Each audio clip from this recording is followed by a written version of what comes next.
Tell me one thing. What do we do when we face a challenge, especially when it is coming to us individually? We don't have much of a choice if it is coming at us, do we? But how about a challenge which affects others, many others, let's say? That is a choice, right? Some rare ones make that choice to take that challenge head on and make that difference to millions of people. Challenge is a choice, and the change makers make that choice. It's an honor today to be with three change makers today and to introduce each one to us on this Parentune Live. The first one, she's a young mom to a 3.5 years old, Avyaan, who was an infant when Neha faced challenges to feed him at a public place. She realized that very few public places had a feeding room for a mom to feed their baby with dignity. She decided that Avyaan should file a petition. Being a guardian, she filed that petition, and the case is called Avyaan against the Government of India. From then, when Avyaan was 9 months and an infant and filed that case, to now, when he's 3.5 years old, I'm sure Avyaan is a very, very happy toddler because what he has made possible is across Delhi, across all public places, now you have what you call the pink toilets, which have feeding room. And that is my turn to welcome you, Neha, on this live. And I'm really, really happy to welcome Neha on this Parent You Thank Live. you so much, Nitin. Thank you so much. Thank you for having me here. Great. Welcome again, Neha. That brings me to a global change maker. And this is someone who was not really a public person. She has been a very private person. She is my favorite GP officially. And her name is Dr. Sandhya Ramanathan. She's based out of Auckland, New Zealand, and Indian at heart. She noticed the initial effects of the pandemic wave and how it was taking so many lives across the world, especially the doctors who were the warriors on the front. She observed a gap in the understanding of COVID prevention and care, and she realized that this can be bridged. She created a three-step video, which became the tsunami of calm, as some people have called it. And she says that during the pandemic, this three-step video has also given a lot of new ideas about how an effective communication is. And it truly is. She has made this education possible globally, including India. And now her video is one of the most popular healthcare video ever watched in India with millions of views across the world. She's truly a global health educator. Welcome, Dr. Sandhya. It's such a privilege to have you on Parentune Live today. Namaste, Nitin, and hello to Neha and Mahita. I am just so honored to be, sharing this platform with two other wonderful women on this happy occasion of International Women's Day. Welcome again, Dr. Sandhya, and it's an honor, it's a privilege to have you. That brings me to Mahita. Mahita founded Caremongers to help people she knew, friends she knew, who needed help during the pandemic. They were stranded, most of them being senior citizens, people with comorbidity, and people who needed help. She came forward, she created a voluntary group. She didn't have an organization as such at that point of time. She started the initiative to help people. What started as a helpline went on to become a 56,000 volunteers led initiative in 16 countries. And they went on to help, as she says, documented 35,000 people, including senior citizens, people with comorbidities, stranded families, HIV positive folks, and folks with many such vulnerabilities. She truly, with Caremongers, came forward and created a support system for people across the world. Welcome, Mahita. Thank you so much, Nitin, Dr. Sandhya, and Neha. It's such a pleasure to be on this panel with you. And I'm really honored that we can share our journey together here. Fantastic. So, let me first say that, like they say, every fire, every movement starts with a spark. Dr. Sandhya, I remember our chats, how it all started. But tell us a little about when the cases were all increasing and it was the initial part of COVID and the point when you started first time thinking about doing something about it. Yeah, I think it's a really good point you're making here is that when anybody takes up a big challenge, it's not a single moment. It's always a journey. And that was the case in my case. And I would say the spark or the catalyst in my case was actually the pandemic itself.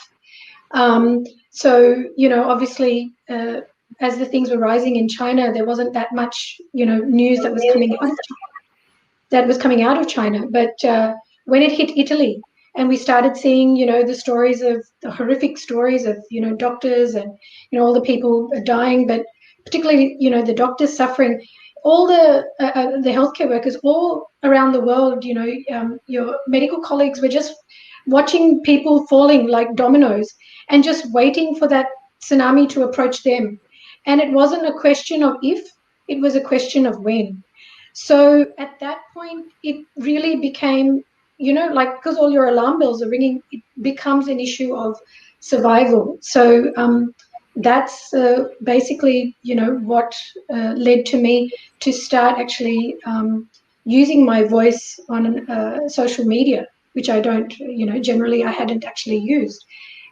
Because I sort of realized that because this was a 1 in 100-year event where nobody really had any previous experience, as doctors, we were dealing with the tsunami of information, and we could see what the effects could be.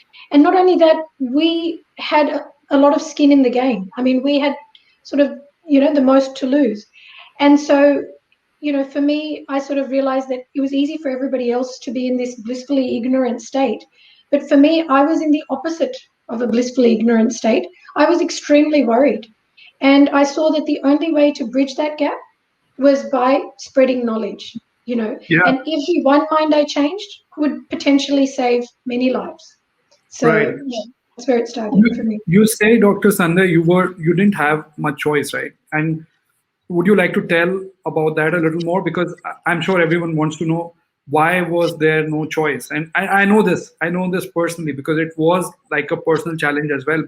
In your family, there are two doctors, and this was also a big personal challenge for you. Would you like to talk about that as well? Because this was also a big challenge for you personally, and you wanted to do something about it. Well, I think actually the funny thing is the video and making the video is only where my challenges began at this journey. Um, and since then, I have overcome so many challenges that I, can't even begin to, imagine. I actually felt like I was a pole vault jumper, and each time the bar was being put higher.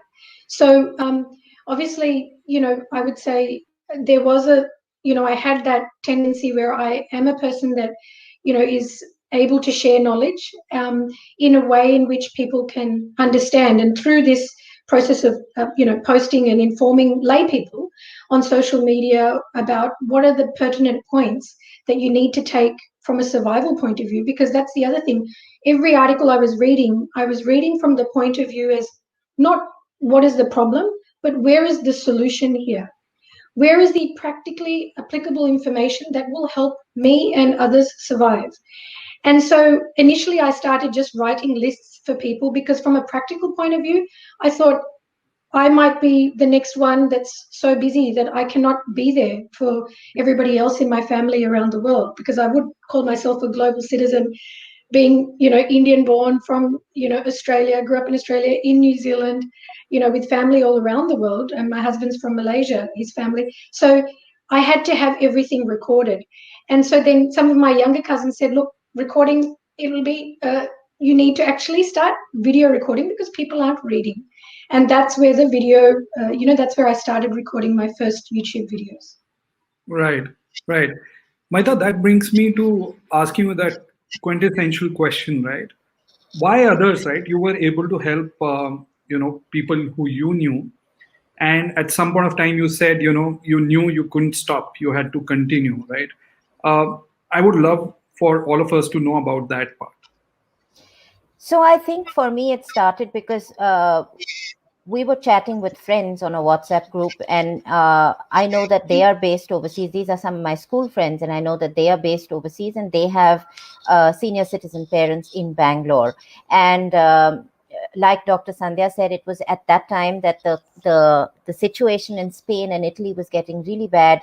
We knew that it was going to hit India, and there was only just then a little bit of knowledge that was beginning to come up about, advice about physical distancing and about the WHO classifying who were the people in high risk categories and so on. And so, as long as I could help somebody not step out of the house and help set them up for, as long as it took for them to remain at home and not put themselves at risk. That's what I was trying to do with my friends. And it started, like I said, on a WhatsApp group. And then I knew that my Facebook, also, I have a lot of people on my friends' timeline where they are based either in different cities in India or different countries around the world, and they have either friends or family here in Bangalore. And that's where that's where the message went out initially. That's who I intended to help out. But two wonderful things happened. One is that a lot of people that I didn't know also began to contact me asking me for help.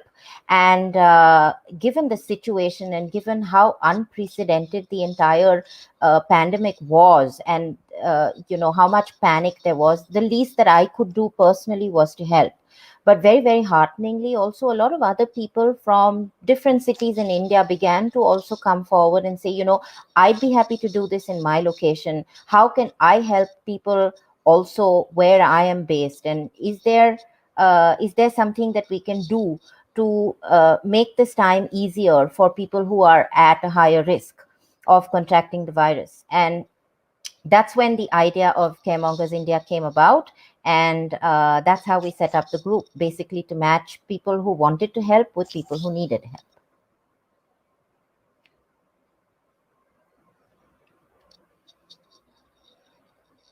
Sorry, Nitin, something which started as an initiative to help a few became an initiative to help many more, and that's how your initiative began. That's very interesting, and that's something also common between how your story started, Mahita, and how Dr. Sandhya started. When you spoke about the cases in Italy, the cases globally, people losing lives. And it's never easy. I'm sure everyone, all of you, each one of you face different challenges, right, during this initial part. And Dr. Sandhya, while you spoke about one or two challenges which you face, if you can tell us any top 2 or 3 challenges which you had initially to pass through to start actually making a big difference. I think I had this thought in my mind for a while that, I had this restlessness that there was something that I had to contribute and that I had to give. I would say actually the biggest challenge I had to overcome was my own self-doubt and my, my own fears as to whether I could actually, make a difference. But the situation was such that, as I said, the pandemic itself was a catalyst. So all those doubts dissipated, especially, when it came to the point where, it became obvious. I mean, I had already recorded a couple of videos, initially on just basic management and lists, and the next one on disinfectants. And I had learned from those, I had learned, about social media, and I was getting a lot of positive feedback, whether it was from peers, other doctors, whether it was from patients, and that, egged me on. When actually I recorded this video was at that time, I had already done my research and made my own plan. So I had figured out that the buck will stop with me when it comes to my family around the world. And I sort of vowed to myself that on my watch, I won't let anything happen to any family members if I can, if I can do that. And so, as I expected, the call came from one of my cousins in Delhi, and he said, look, I've got a bit of an itchy throat and a bit of a fever. And at that time, the private labs had stopped doing testing, and, the hospitals were inaccessible. And so without even knowing whether he had COVID, I basically put my plan into action and said, here we go, and, we had some local help of the local doctors. And then I tested my plan on him. But at the same time, things were getting out of control in India. And because I had been sharing all this information, a lot more people started contacting me. And I realized I need to record my advice because I can't spread myself everywhere. So the video was the perfect way for me to hold everybody's hand at the same time, essentially. Right. So, Dr. Sandhya, would you say apart from this, the confidence of doing the video, was there any other big challenge? Like, you told me that you've been a private person, right? Was that also a Yeah. bit? Uh, I think, prior to, I was worried that there would be, as a doctor, as a professional, it's a little bit of a new precedent. I felt that it might be a conflict with my, I didn't want to mix my personal and professional, personas. But actually, as it happened, this actually enhanced and helped my professional practice.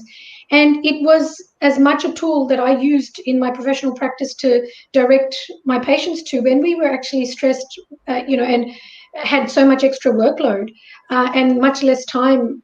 I could direct patients to this video, and I was getting a lot of appreciation. In fact, one of my patients sort of actually said, it's fantastic, doctor.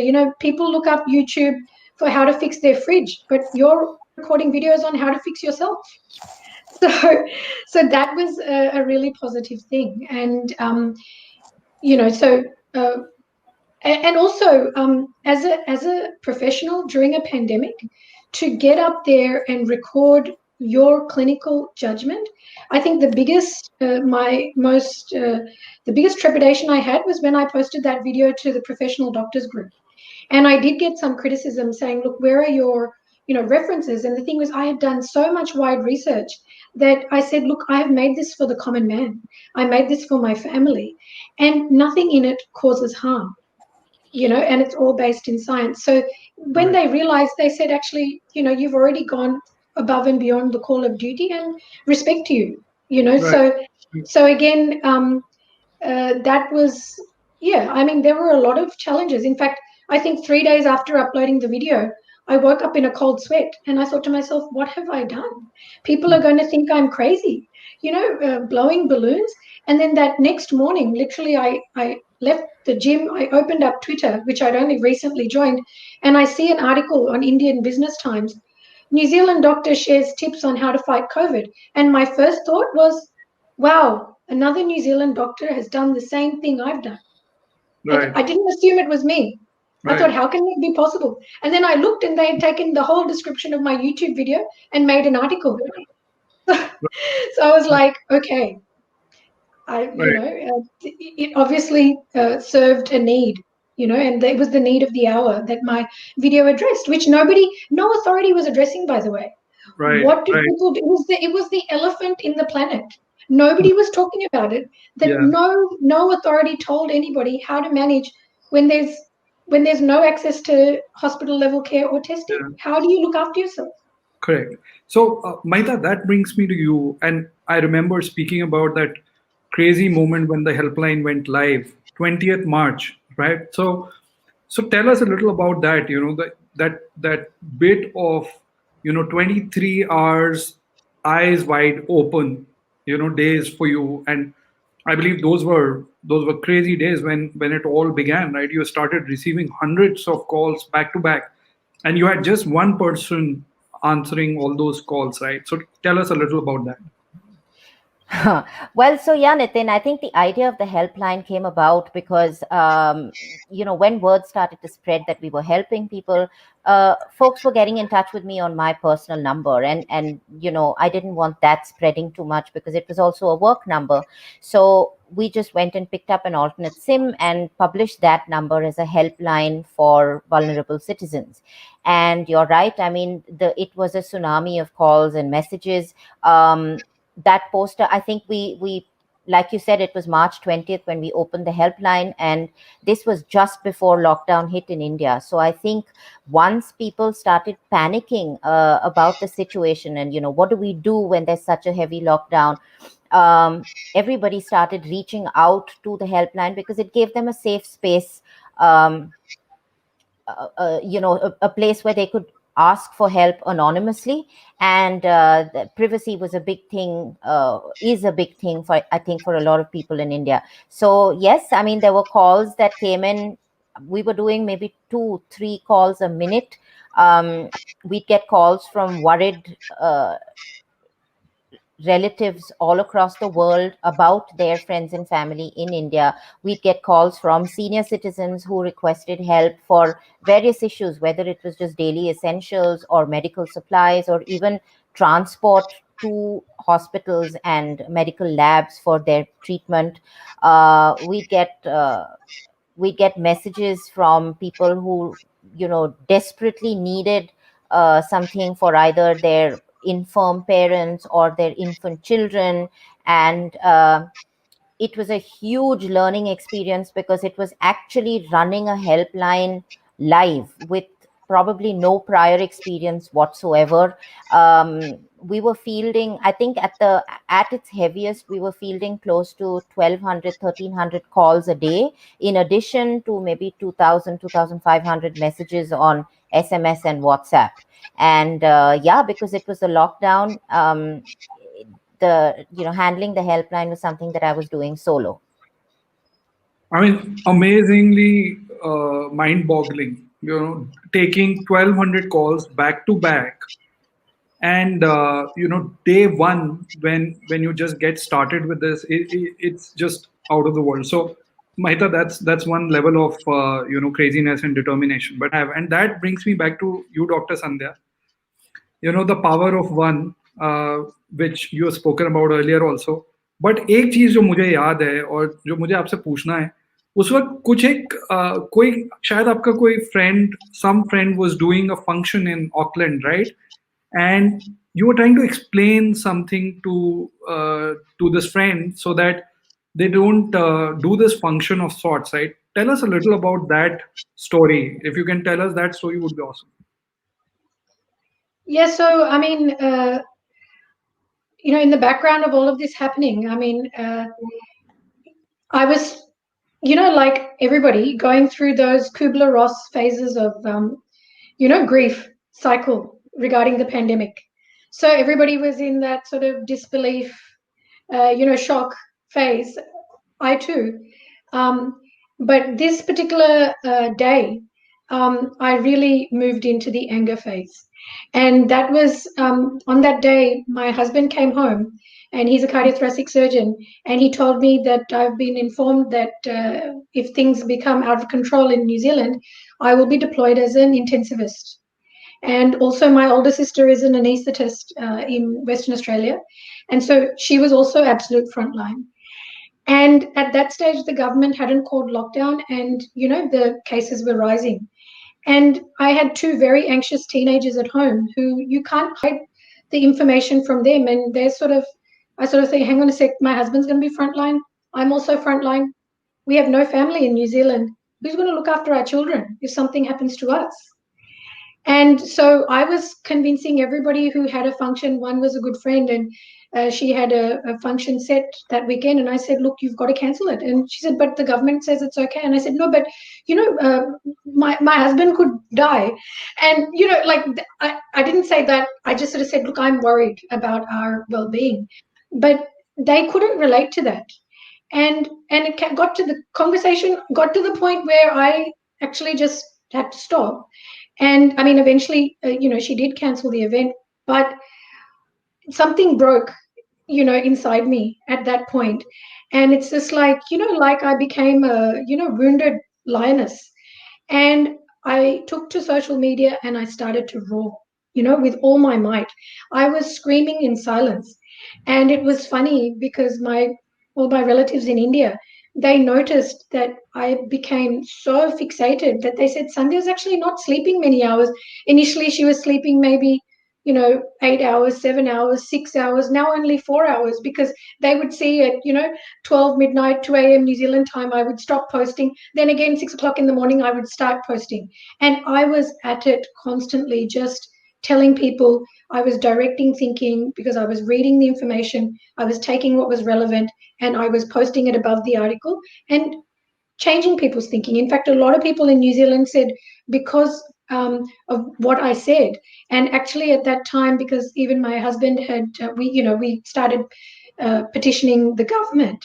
The media got his name, and I ended up going on to a news, primetime news show in the morning to talk about our experience as two doctors, going through COVID, and quite personally how it was affecting our family. And people were quite shocked, and they sort of went, "Oh my God, she's serious. This is serious," and they started taking it seriously. And so, that's I would say the straw that broke this camel's back. Right, right. And it's incredible. Mahita, we were speaking on similar notes, right? Like what Dr. Sandhya went through.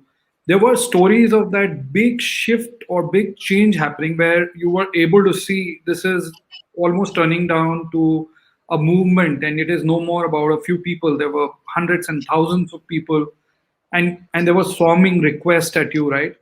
I remember the story you told me about the when the helped becomes the helper. And if on those stories, if you can tell the story of the stranded mom in Bangalore, I think that would be really, really interesting. So, the thing is, I think the foundation of Caremongers India is kindness, and the fact that anybody can make a difference to somebody else's life.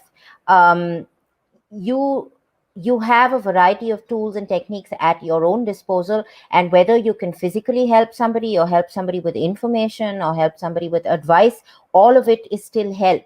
And you may not think it's much, but you're still making a difference to somebody else's life and playing an active part in making their life a little bit brighter. So I think a lot of people's mindset began to change once they joined the group. So initially there were people who were requesting help on the group, and then as time progressed, like you rightly said, they became volunteers themselves. So there was a lady who had shifted to Bangalore, the day before the lockdown, and her husband got stranded in Mumbai, and she was here with, I think, a 3.5-year-old child. And unfortunately, because of the lockdown, their transport vehicle with all of their furniture and equipment and so on didn't arrive. So she was stranded in a completely bare apartment with a 3.5-year-old child. She, approached us Caremongers for help. People in and around her neighborhood, in and around her apartment, helped her out with basic furniture, a spare fridge, a stove, and a gas connection, some provisions that we set her up with, so at least her baby could be fed. And she was okay for a couple of weeks. It took her a couple of weeks to settle down. Once she began to settle down, at the end of the day, it was still a bare apartment. There was absolutely nothing for her and her baby to do. So she began to creatively engage her daughter. And that's when she realized that, her creativity could probably be of help to other people as well. And so she came forward saying, can we all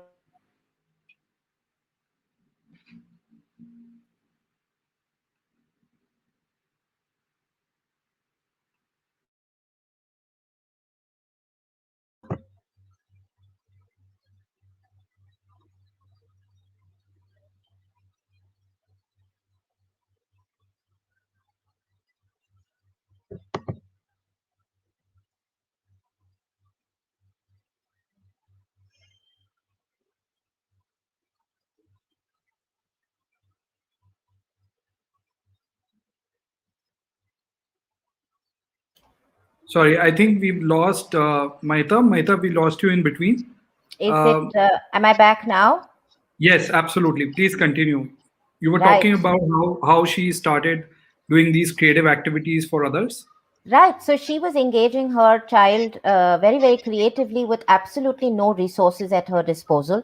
And so she started, having WhatsApp video calls and Google meetings and things like that with other parents in either her locality and in her city. And it slowly became a weekly thing where, all the parents and the children would get together and sing songs. They would do little crafts together with very, very minimal resources, because access to resources meant shopping and stepping out, and in a lockdown that was not possible.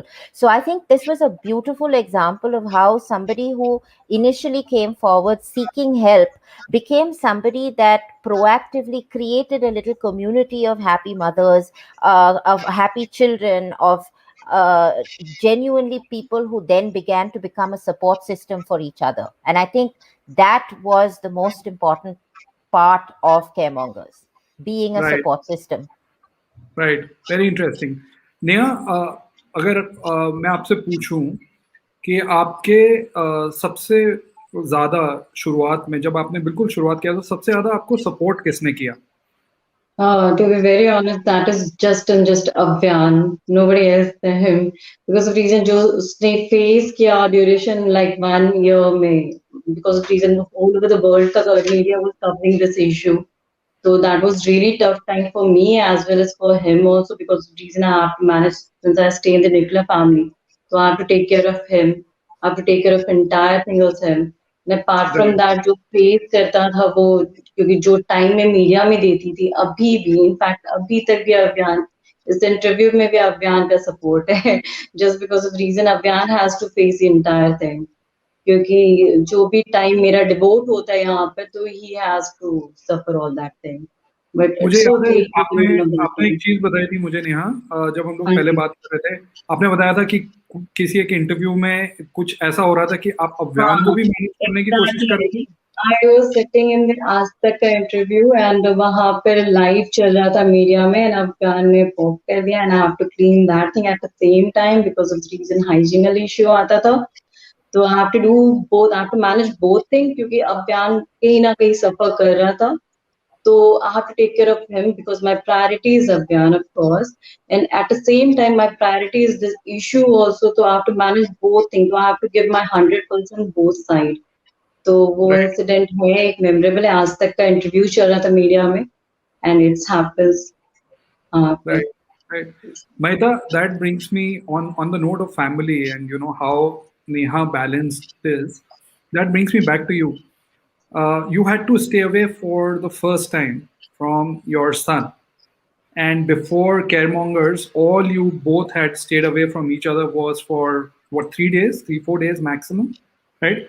Tell us a little about that. And I know you have the count of the days. So, I mean, that says it all, right? So, tell us a little about that, being away from the family to make this happen. It must have been really tough for you. So, I live with my mom and my son, and my mom's a senior citizen, and my son was under 12 at the time. So, both of them were in high risk categories. And I was out and about the entire day because there was a lot. There was a lot that I was doing in terms of helping ease other people's situations during the pandemic. And it was not right for me to be a carrier and possibly bring back the infection to them. So it was a very difficult decision to make, but I decided to isolate from my mom and my son. So as a family, I think we had the luxury of figuring out other places where we could go and be safe. So my mom was living with her aunt and my grandma, I mean, my aunt and my grandmom. My son was staying with a friend, actually, his best friend and their family. And I was with my partner. And like you said, my son is my best friend. So it's I had never been apart. We've been together practically every day since he was born. We really do enjoy spending time together. So being away from him was extremely difficult. Like you said, only when he'd gone on holidays or something, perhaps we'd been away, and that was 3 or 4 days. And for the first time, I was away from him, and it was 62 days before I was able to see him and hug him and be back together with him. So it was very difficult, but I must say that technology made it easier because we could WhatsApp call each other, and I could at least see his face and, hear his voice and things like that. But to not be able to get hugs from your own family when when everyone's going through such a difficult time, it was tough. There's a commonality between Mahita's stories and Dr. Sandhya's story there, because when all of this started, Dr. Sandhya was packing her son for a trip, for a school trip. Dr. Sandhya, would you want to tell us about that, and also about that letter which you wrote to him when he was away on this trip? Yeah, so actually, that weekend I made the video was an incredibly challenging weekend. New Zealand had come out of lockdown just a week before, and I had very little notice. And I was told that my son was going to be going on this camp, which had been shortened. But New Zealanders are known for their, intrepid nature and their outdoor education. And, it was meant to be a 1-month camp, and it got shortened to 15 days. And I had, only a few days to prepare a lot of stuff for him. At the same time, I was up late every night, fielding questions from and managing my cousin and other people. I was also on top of all this, because I was so desperate to help other doctors. I was getting friends of my relatives after I would finish all my duties in the day, and I was sorting out their medical problems. So I would be up till 1 o'clock in the morning talking to people and sorting out medical issues, because I thought that would be helpful. So then when it came to the point that I had to record it, I actually was exhausted that weekend, and I needed a sign to say, look, you have to do this. So the same day I went to buy some camping shoes for my son, yet another pair. I said, let me go and look for a pulse oximeter, because if I find the pulse oximeter, it's my sign from God that I have to make this video. And the first pharmacy I went to, they said, no, there's no pulse oximeter. And I said, do you think there's any? And they said, no, I don't think there's any. So I said, oh, well, there you go. I'm not going to be making this video. And then I went to one more pharmacy just before I got into my car. And I said, you wouldn't have a pulse oximeter by any chance? And they said, oh, yeah, we do. And I was like, okay, that's the sign. I've got to do this. So that day was a very busy day. I had, that same study where I recorded the video, the floor was covered with all of his gear. And I had to pack all these things for him. And I told my husband, look, I've got to do this. And he said, that's fine. I went down, I had all my gear. I thought creatively about how I'm going to present it. And in fact, only that morning while cleaning the breakfast table, I thought, okay, I can put this into a simple 3-step plan. And, I can, I've got a washing sponge, which looks like a lung. I'll use that. And, oh, I've got a doll there. How am I going to demonstrate prone? I'll use my doll, and that will also cheer everybody up. And so I recorded it, and I think I finished at 9 o'clock at night, and then I finished packing my son off. I uploaded it and sent it off to, 10, 20 of my cousins. And next morning I had to get up early and drive my son to school, drop him off with all the gear, and then go straight to work. And I was so exhausted that I actually broke down when a friend called before, starting work. I said, I'm just so exhausted, and so the 15 days my son was away, the video just literally exploded all over the world. And I think, Nitin, you got in touch with me very quickly via Twitter. And I think it was just the next weekend. And you said, let's, do this live with ParentTune. And I think that same weekend I had another interview, and articles were coming out, and I was, I was getting messages from every part of the world. I think on day 5 after the video, I was getting messages from the Democratic Republic of Congo. And that Congo at the time was fighting Ebola, measles, and COVID. And I was getting messages on all platforms, Messenger through Facebook, or, on Instagram, which I was on all these platforms. And they were like, I've been diagnosed with COVID, and, they've sent me home from the hospital. I've got your video, and I'm feeling really encouraged, and I'm going to do your breathing exercises. And I thought, wow, this is the power of social media, and, of course, you got in touch with me. So in this camp, we had one chance to write to our child.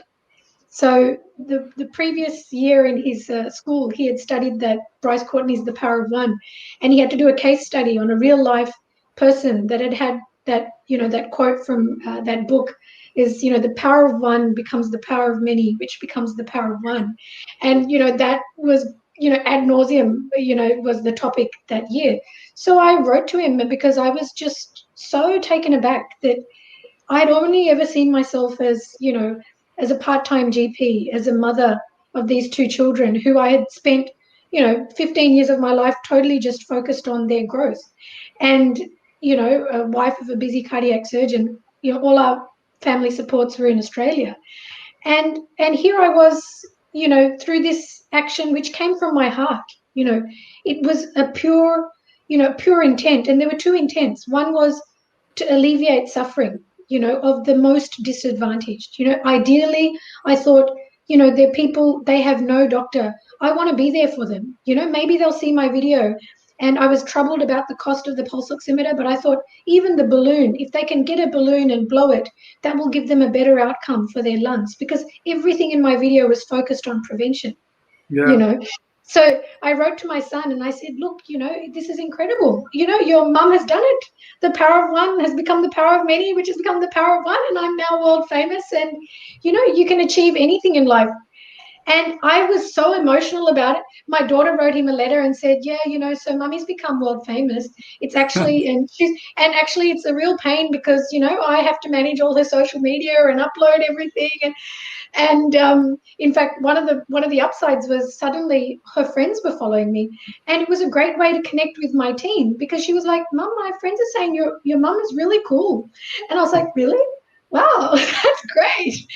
And so when I picked up my son, I thought, "Oh, he's going to be like, wow," after 15 days, and he didn't believe me. He said he thought we were all pulling his leg. And I said, no, it's true. And his first reaction after being exhausted from a 16-day camp, I said, mummy's world famous. He said, great, life is never going to be the same again. But by the time he calmed down and he got home, he just gave me this big hug and he said, Mummy, I was so tired and I couldn't understand, but I'm so proud of you. And, so that it was incredible because when he saw your interview with me and he said to me, well, I missed a lot. He did miss a lot, and I remember that interview. So there's a small story to my interview with Dr. Sandhya, and I have to tell everyone. Of course, parents on Parent, know about this, but when the pandemic broke out in back in India, one of our biggest challenge was how do we take prevention care, but also how in case we get COVID, what do we do? I mean, how do we go about home care and home treatment? And I saw Dr. Sandhya's video, and she hadn't become the global superstar by then. And I just wrote to her saying that, hey, Dr. Sandhya, this is our network. Parent-tuned parents are looking for support, and we are trying our bit to find support. Would you come and help us? It took her just one day, and the reason she took that one day was because of the time gap between Auckland and India. And she came back, and we spoke over a call, and that's about it. And there she was helping, community of millions of parents, and all of us on Parentune. And Dr. Sandhya, I can never forget that. And similarly, with Neha, we have a similar, connect. When Neha did the petition, I still remember. Neha wanted to, muster awareness and support for what she was doing. And Neha reached out to us and she said, can you guys help us? And this is what we are doing. We said, why not? Let's do that. And we started a pledge, a support campaign for Neha's initiative on Parentune. And Parentune parents not only supported, but signed so many pledges. I think lakhs of pledges were signed by them. And of course, Avyaan made history with something which is now, today what it is for the Delhi streets. And that brings me back to that happy moment for you, which you told me every time you go on Delhi roads. And would you like to tell us about that? Your happy moments with Avyaan? Not only in Delhi NCR, it's entire in India.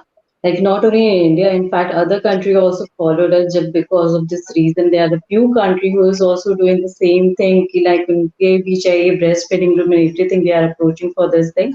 So especially in Delhi, it's more than 500 pink toilet called and breastfeeding room, especially for the breastfeeding. And whenever we cross this Noida to Delhi Wala road and everything, wherever I see that spot pink toilet wala jitne bhi dikhte, तो I say, Avyaan, this is just because of you. Then Avyaan say, yeah, mama, I have made it. Mahita, like I was sharing with you, right? What you've done with Caremongers, and I was reading this line, kindness is like snow. Everything it touches, it makes more beautiful, right? And Yes. and that has been true about what you've done with Caremongers. And when I look at all your journeys, there are so many common points between each one of your journey. And I would like you to share one or two crisp things. We are towards the latter part of our life. If we can start with Dr. Sandhya, and Dr. Sandhya, if you can share two or three things why you think that you could bring in this change, and you can say now when you see it in hindsight, okay, that is why it really worked. What you were trying to do, you could achieve. I think, obviously, I addressed the need of the hour, which nobody else had addressed. But what, I really learned was that, no knowledge is too simple to share. And that when you share knowledge simply, and how you share that knowledge is just as important as the knowledge that you're sharing.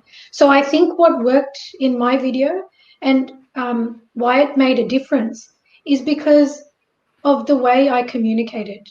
I communicated in a very calm and compassionate way, and I explained the why, and then I demonstrated how.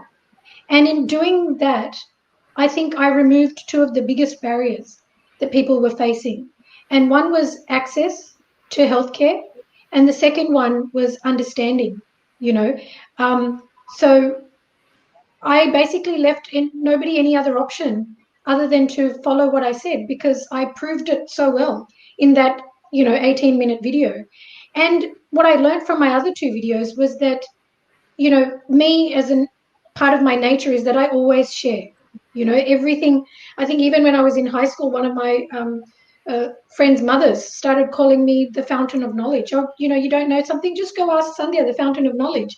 So, and communication has always been something that I've been very strong at. So is summarizing information. And so one of the two lessons I learned from my first two YouTube videos was that people only watch the first minute and they don't share it. They'll take what information is useful for them and then they'll keep it. So I didn't know how long my video would be, and because I was technically challenged, it all had to be one take. So I said, please watch it till the end, because I know what I'm going to say is very important, and then share it, because in doing so, you will save a life. And what was incredible is that people did exactly what I asked, such that it went even more viral than COVID-19. It was the goodness, there was positive news that went viral. And as you said, people actually said, I sent a tsunami of calmness. The other big thing is that I realized that social media is an incredibly powerful tool if you use it and you don't allow it to use you. So, I mean, that's a big lesson I've learned. And, as Mahita said, it has opened a whole new world for me. I have made so many connections. And I think the last point, which that was a big teaching for me, is that one voice can make a difference. And that voice can be mine. And I had, up till that point, I had this has been a rebirth for me, this pandemic, because as I said, when you are a mother, when you are a woman, you are born as an equal to any other, man.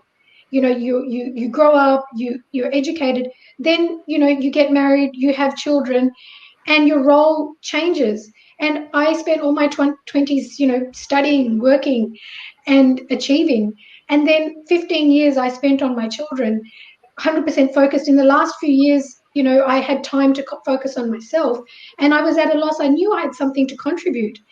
But even, as I said, it was only the beginning of my challenges, because after that I got inundated with requests to get it in every language. I had to do lives for big TV channels in India in Hindi, which I didn't know a word of Hindi before age of 7. I had to do talks for the Indian government. And I said to them, no, I'm not worthy. And they said, no, you are the only one who can do this. And they wouldn't take no for an answer. So my challenge to everybody else, other women on International Women's Day, is rather than thinking of yourself as just a mother, just a part-time employee, or just a wife, start thinking that you're just as good and just as capable, if not more, than anybody else to achieve anything. And the fact that we are multitaskers by nature means that when we set our mind to something, we can achieve over and above often, what a man can Right. achieve. But Right. we lose sight of that. So that's Right. been the biggest lesson for me. So, Mahita, coming back to you, what have been one or two top learnings why you think caremongers could actually make a difference and why it worked? So, I think one thing that everybody learned was that individuality is important. And, it is important for you to be self-reliant. It is important for you to be able to, manage yourself to the best of your potential and ability. As a conundrum, however, I think people began to realize that you cannot function as an individual alone and existentially. You need to be a part of a community, of a society. And, given the whole lockdown and the pandemic and everything, when offline communities and social activities began to be minimized, the power of online communities actually came to the forefront. So Caremongers India, which is now HumanKind Global, I think proved the ability for people to give to your community and get much more in return. The ability to be nice irrespective of your situation, your location, or even your age. And I think paramount is that kindness is everything. It can make a difference to your life, it can make a difference to somebody else's life, and it can make a difference to the communities that you operate in. What have been top two learnings for you in your journey, and why do you think Avyaan's petition has moved things? And why do you think that change has happened? No, you have to be independent. You don't have to be dependent on anyone for anything, any reason you want to fight. So you have to start from yourself. And second, I would have said, if you really want to change your country, then you have to be a change. There is no need to comment on other people. Don't expect from anybody else. If you really want to change your country, you have to start it from yourself only, your thinking, your everything. That is really going to make the difference for the entire society. Yeah. So let me ask each one of you, if you were to come out of a book, and I'm sure you guys are going to write a book soon. The entire journey is so inspiring that if we can get it on a book, I mean, it would be amazing. So if you were to write a book, Dr. Sandhya, coming to you first, what would be the title of that book be? And you can give me one title. What would the title of that book be? And let me take away one title already. The power of one becomes the power of many. That's not the title. So tell me a title which would be the story of Dr. Sandhya Ramanathan's global health change, which you brought in times of COVID. What would that book be titled? Well, the journey isn't over yet because the pandemic isn't over. But the only thing that comes to mind at the moment of my book is I'm a lioness, hear me roar, because that's all I've been doing the entire pandemic. And I won't stop, until I've helped as many people as I can. And I'm doing it from the confines of this very, home office while maintaining and all the other balls that I juggle in the air. So the book title again? I'm a lioness, hear me roar. Awesome. That's an amazing title. Mahita, coming to you, what would be Mahita's, this journey's title? And this journey is not over, like Dr. Sandhya said, right? But if there was a title to this book, what would that be? Oh, you've got me flummoxed here. Nitin, I have absolutely no idea. Probably the same as what our initiative is called now, which is just humankind. I think that sort of summarizes everything that, the journey or the initiative or anything that I am sort of stands for. It's just humankind. And each one of us, like Dr. Sandhya spoke, has in us to become that change maker. On that note, I really want to thank Mahita, Dr. Sandhya, and Neha for joining us in this, live today on this special day. While I think, every day is a great day because of women. So I won't say that there's just one day because they are the creators. And it is because of women that everything around us breathes, lives. Think about it, right? The entire creation, people say, has happened because someone. It is the women. So I'm not going to belittle a day on calling it a Women's Day because every day of our lives we are indebted to women. And I feel It's really not great. just creation, it's nurturing. Yeah, creation, nurturing, all of that. So on that note, Dr. Sandhya, Mahita, Neha, thank you so much for joining. Neha, thank you so much for joining us today on this live, and have a brilliant, brilliant journey going forward. And do tell us at ParentTune, how can we help you? Because all our parents are looking forward to be of help to each one of you in your journeys. Thank you again for joining us today. Thank Thank you you so so much for much, having me. Nitin. Thank you.